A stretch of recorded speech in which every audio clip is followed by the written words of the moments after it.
Welcome to the Daily Bite with your host, Pastor Steve Andrews. Today we begin together a new book. We jump into the book of Exodus together. Exodus is the second book of God's Word, and it's going to end up covering, it starts around 3,500 years ago. As the Exodus itself happens, we can date that to 1446 BC. So we are probably about 40 years or so, even earlier than that at the moment. So 1486, maybe around 1500 BC when we're even starting the book would be something you could certainly put a date to. So even if you go with the youngest age of creation that we have among Christians, which is the guess of around 6,000 years old, Genesis then has already passed 2,500 years of that history. And if you go with a longer date, then it just lengthens that time too, because again, this is a pretty easy to date, firm date in history that we can look at. So Exodus is going to cover that span of time from Jacob and his family moving down to Egypt until really the 40-year wilderness wandering of God's people. These are the names of the sons of Israel who came to Egypt with Jacob, each with his household: Reuben, Simeon, Levi, and Judah, Issachar, Zebulun, and Benjamin, Dan and Naphtali, Gad and Asher. All the descendants of Jacob were 70 persons. Joseph was already in Egypt. Then Joseph died, and all his brothers and all that generation. But the people of Israel were fruitful and increased greatly. They multiplied and grew exceedingly strong, so that the land was filled with them. Now there arose a new king over Egypt who did not know Joseph. And he said to his people, "Behold, the people of Israel are too many and too mighty for us. Come, let us deal shrewdly with them, lest they multiply, and if war breaks out, they join our enemies and fight against us, and escape from the land."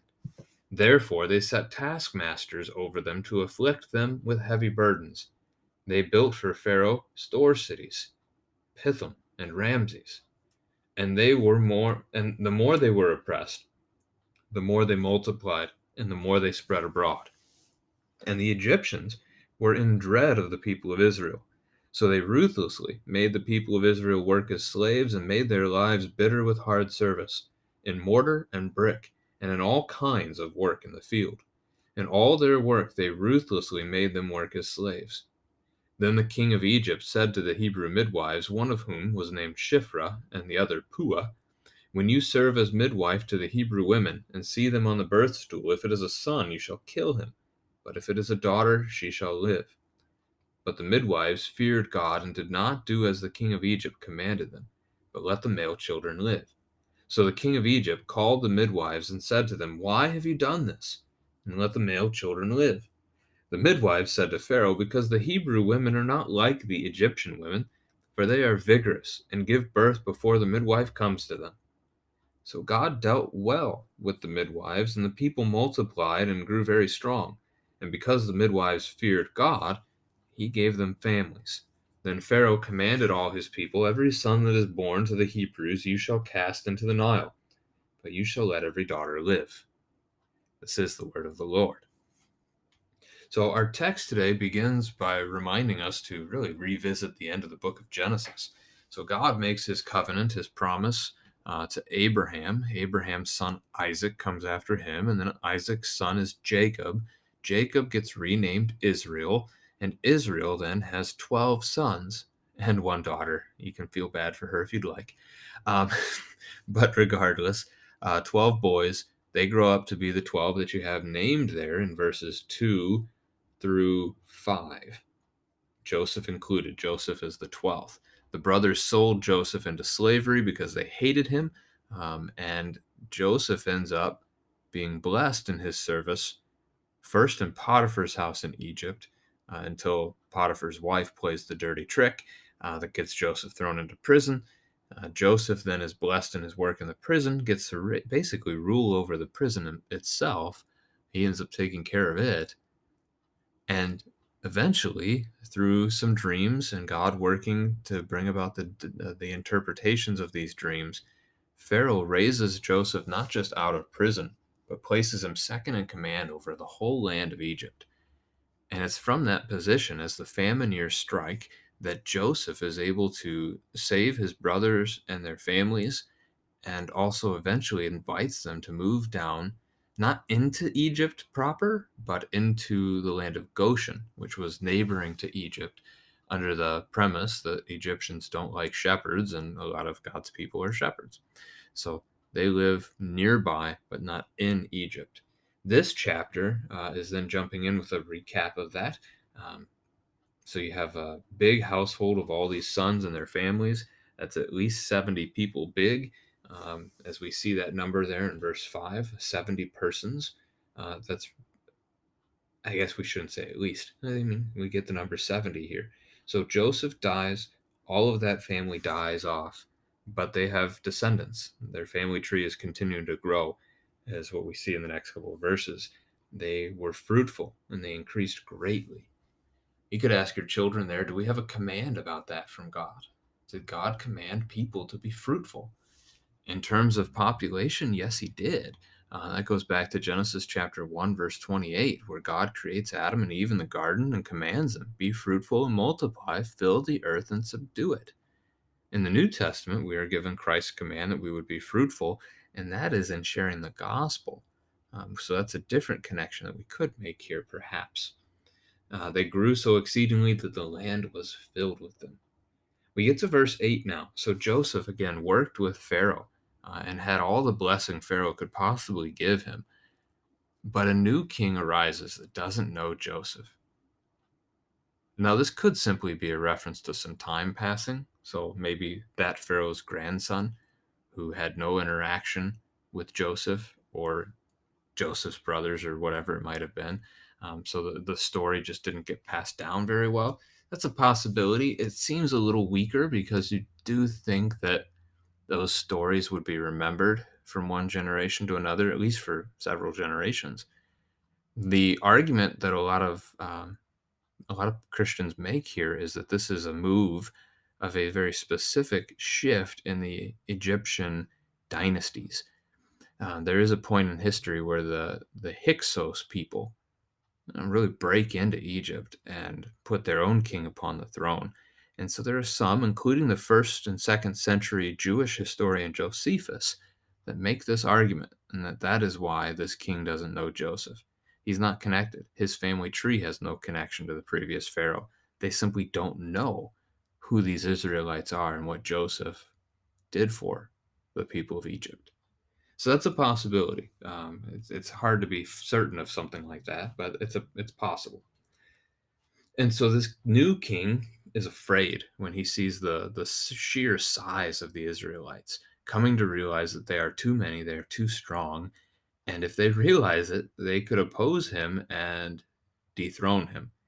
And so it's the fear of the loss of power that causes him to make a wicked judgment. He decides to enslave them, oppress them, so that they won't think of fighting against him, so they won't oppose him.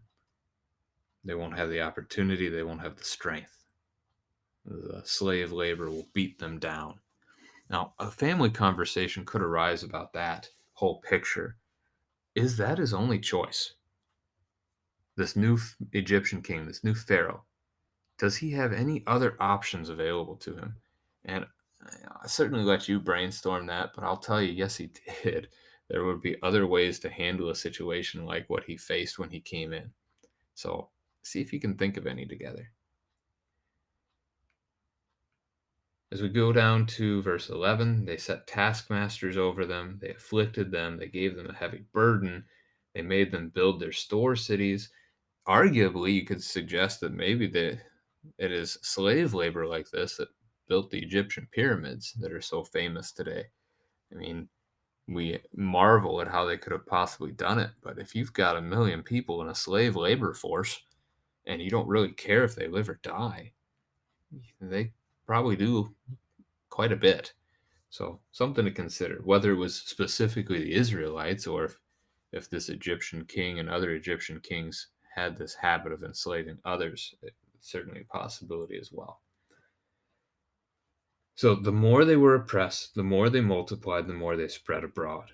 God continued to bless them and multiply them and make them fruitful. And this is an interesting statement to apply to the church. When you think of the church, the early church under Jewish and Roman authorities, but also the church throughout the ages, this statement has held true. The more that the church has been oppressed, the more the church multiplied, the more they spread. I mean, you think of the early church right after Jesus, they're holed up in Jerusalem, they're hiding, and they pretty much stay in Jerusalem for not just days, but even months, and it draws out until eventually you have Paul's persecution as Paul is seeking to destroy the Christians. And that is what helps to spread the gospel out of Jerusalem as Christians flee into surrounding communities and they take the gospel message with them. And so it is the persecution of the church that sometimes really does work to spread the church. And there was an early church father, I forget his name's Tertullian. I think he's third century. Tertullian would go on to say very famously that the blood of the martyrs is the seed of the church. And so that's a neat picture to connect to this as well, this historical event. So Egypt made them slaves and worked them ruthlessly. The other thing that we pick up in this text here starting in verse 15, is that Pharaoh tries to limit the Hebrew population by destroying all their sons. I mean, yes, eventually that does get rid of your slave labor force, but it also gets rid of the threat. The daughters aren't a threat.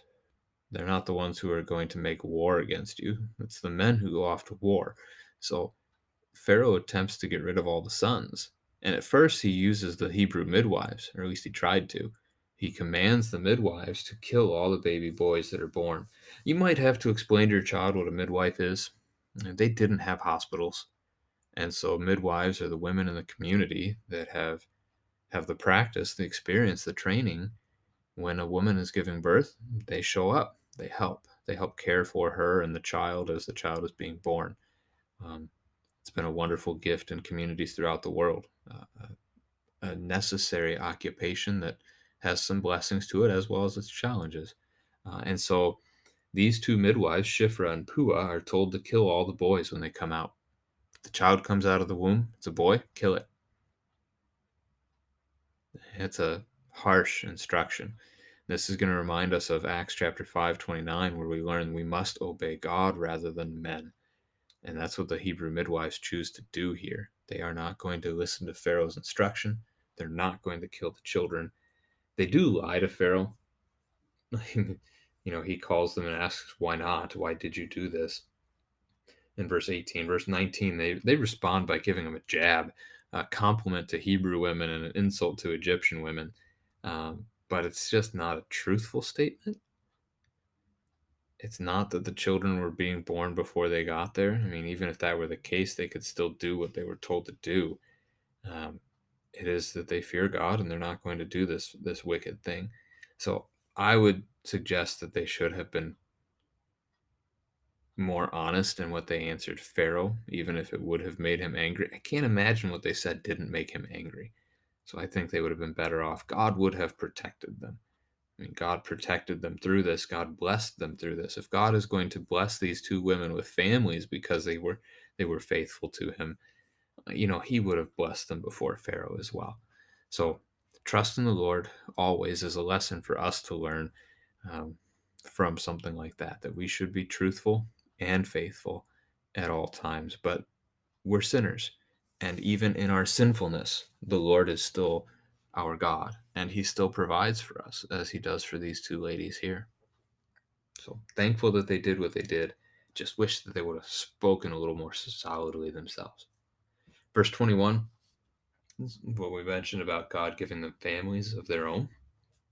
And then verse 22, since that backfires on Pharaoh, he gives the command across the land so that everyone hears it, everyone knows that if a Hebrew person has a son, you throw the child into the Nile River, where the child will either die by drowning or quickly be eaten by some kind of an animal.